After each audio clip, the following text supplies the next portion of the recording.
JT.fr, fournisseur officiel de football. Bonjour à tous et bienvenue dans votre JT Foot Mercato, l'émission qui décrypte toute l'actualité du football. Aujourd'hui un programme chargé, alors installez-vous confortablement entre le choc PSG Manchester City, un mercato bouillant à l'OM et des mouvements surprenants à l'étranger. C'est parti. On commence directement avec le gros rendez-vous de la semaine en Ligue des Champions. Ce mercredi soir, le PSG accueille Manchester City au Parc des Princes dans un match capital.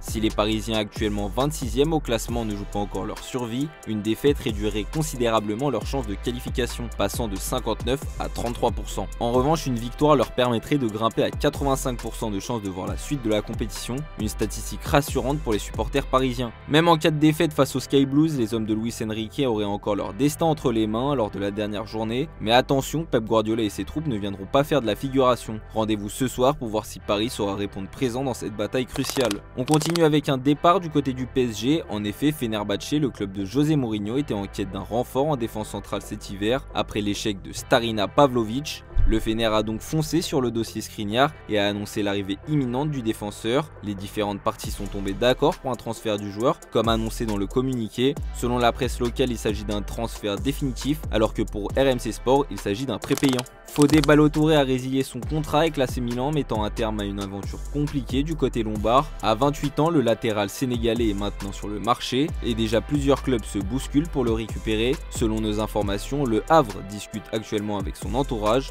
Le joueur devra cependant accepter de faire des efforts sur le plan financier pour rejoindre la formation normande, qui ne pourra pas s'aligner avec son salaire milanais. Monza en Serie A est aussi sur le coup et les prochaines heures pourraient être décisives.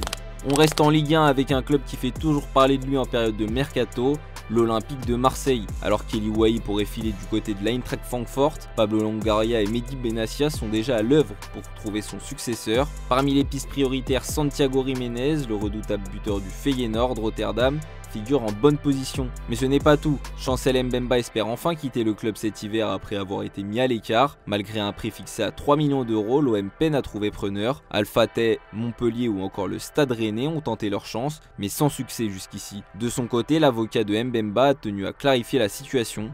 Les informations qui circulent sont fausses. Depuis son arrivée à l'OM comme joueur libre, Chancel Mbemba a toujours eu une attitude exemplaire envers le club. Lorsqu'il a été annoncé qu'il serait exclu du premier groupe d'entraînement, il a entrepris de s'entraîner 2 fois plus. Aujourd'hui, il lit qu'il refuserait toutes les offres de transfert qui lui seraient faites. Ceci est totalement faux. Il n'a pas reçu la moindre offre concrète lors du mercato. C'est bien la somme importante réclamée qui repousse immédiatement les clubs potentiellement intéressés. Puisqu'aucune porte de sortie ne s'ouvre, il n'a d'autre choix que de se comporter comme le professionnel engagé qu'il est. Il respectera son club et ses engagements contractuels jusqu'à la fin de son aventure marseillaise. Toutefois, si une offre venait à se présenter, Chancel Mbemba serait ravi de l'examiner avec sérieux et transparence pour qu'une solution puisse être trouvée dans l'intérêt de tous. Et en parlant de départ à l'OM, direction la Belgique où Enzo Sternal, grand espoir marseillais, a signé à Anderlecht. À seulement 17 ans, celui qui était vu comme la prochaine pépite du club phocéen va devoir faire ses preuves en 2e division belge. Il explique son choix, le projet m'a intéressé en général, c'est un club qui forme beaucoup de jeunes, qui les fait jouer et leur permet de bien progresser, les polir,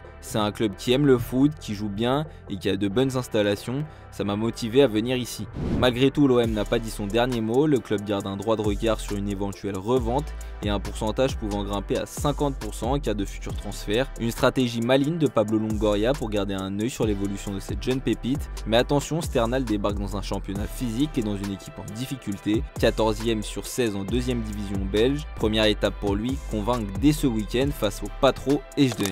On part en Angleterre à Liverpool où Mohamed Salah fait planer le doute sur son avenir. J'espère que ce but ne sera pas mon dernier, mais je ne suis pas sûr de rester, à confier l'Égyptien après la victoire des Reds face à Lille. Alors que son contrat expire en juin prochain, Salah et Liverpool peinent à trouver un accord. Lorsqu'il a été questionné à propos de son futur à Anfield et sur la possibilité de rester, l'ancien joueur de l'AS Roma a confié « Je ne suis pas sûr, mais je vais donner le meilleur de moi-même. Les prétendants se multiplient, mais pour l'instant rien n'est acté.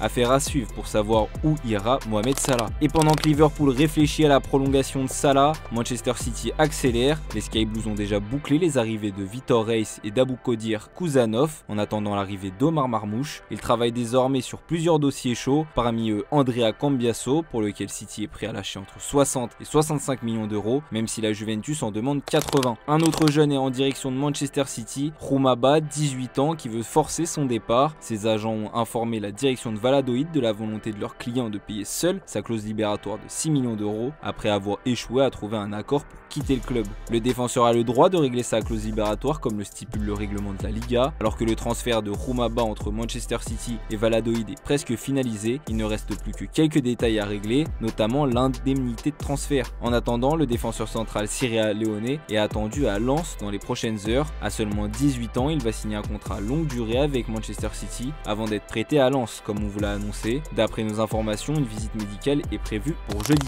Direction l'Allemagne, Nuri Sahin, arrivé cet été sur le banc du Borussia Dortmund, a été limogé après une défaite 2-1 face à Bologne en Ligue des Champions, comme nous vous en informions ce matin dans la revue de presse. On en connaît davantage sur son successeur. Ce mercredi, Bild et Sky Germany annoncent que Niko Kovac est en tête de liste pour le poste d'entraîneur au Borussia Dortmund. Le technicien croate, fort de son expérience en Bundesliga avec l'Eintracht Francfort, le Bayern Munich et Wolfsburg, serait le choix privilégié des dirigeants allemands. Un atout supplémentaire, il est libre et pourrait prendre ses fonctions très rapidement.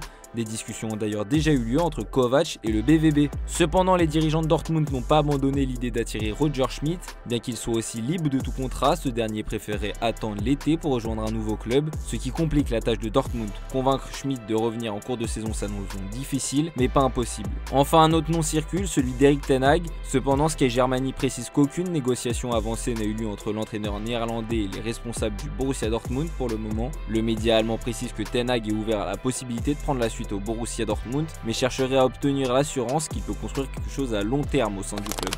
Pour finir, un mot sur Jonathan David, le serial buteur de Lille en fin de contrat cet été. L'international canadien attire déjà les convoitises. Newcastle serait sur les rangs pour le recruter afin de pallier un potentiel départ d'Alexander Isak, une opportunité en or pour les Magpies, mais ils devront être convaincants pour s'attacher les services du numéro 9 canadien, pisté par de grands clubs.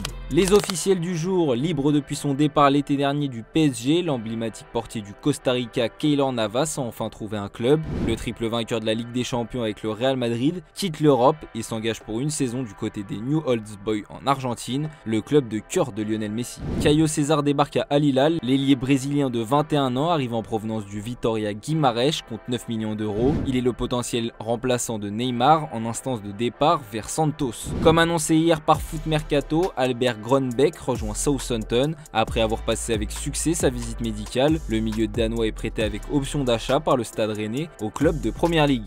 Baptiste Santamaria est prêté par Rennes à Nice jusqu'à la fin de la saison.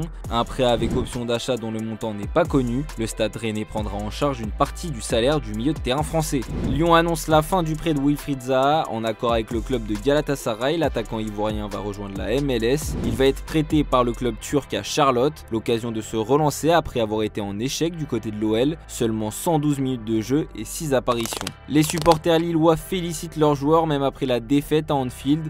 C'est notre image du jour. Je vous remercie de nous avoir regardés. On se dit à demain pour de nouvelles vidéos sur Foot Mercato. Ciao ciao.